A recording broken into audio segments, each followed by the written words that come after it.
मेरो प्रथम प्राथमिकता यो मन्त्रालयमा आज मैले पदभार ग्रहण गर्दै गर्दा त्यसरी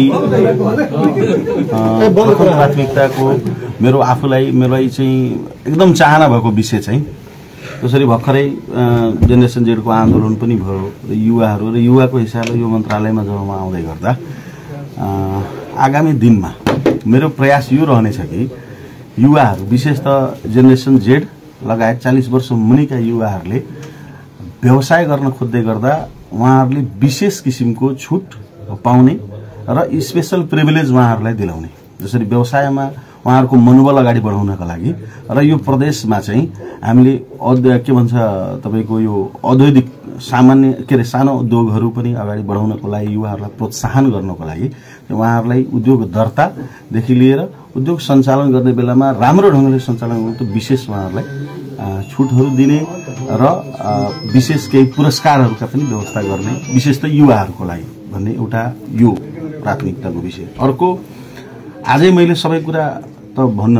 सक्दिनँ, कतिपय कुरा अध्ययन पनि गर्नुपर्ने हुन्छ। अब टुरिज्मको विषयमा मैले राख्दाखेरि धार्मिक सर्किट हाम्रो र त्यो धार्मिक सर्किट मध्य प्रदेशमा मात्रै होइन हैन, धार्मिक पर्यटनको लागि जस्तै रौतहटमा हाम्रो शिवनगर बाबा शिवनगर बाबा शिवको मन्दिर छ, त्यहाँ त्यो पनि पौराणिक मन्दिर हो।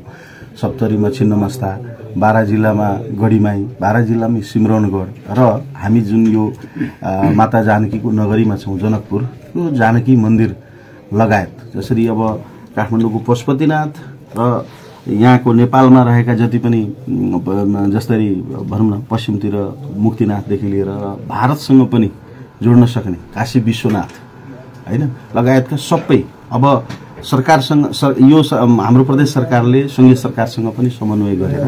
भारतीय पर्यटकलाई पनि यहाँ ल्याउने र हाम्रा पर्यटकले पनि भारतीय पर्यटनको चाहिँ उसमा बुझ्न पाउने, त्यसको प्रवर्धन गर्न सक्ने प्रयासहरू चाहिँ मेरो तर्फबाट भरपूर हुन्छ।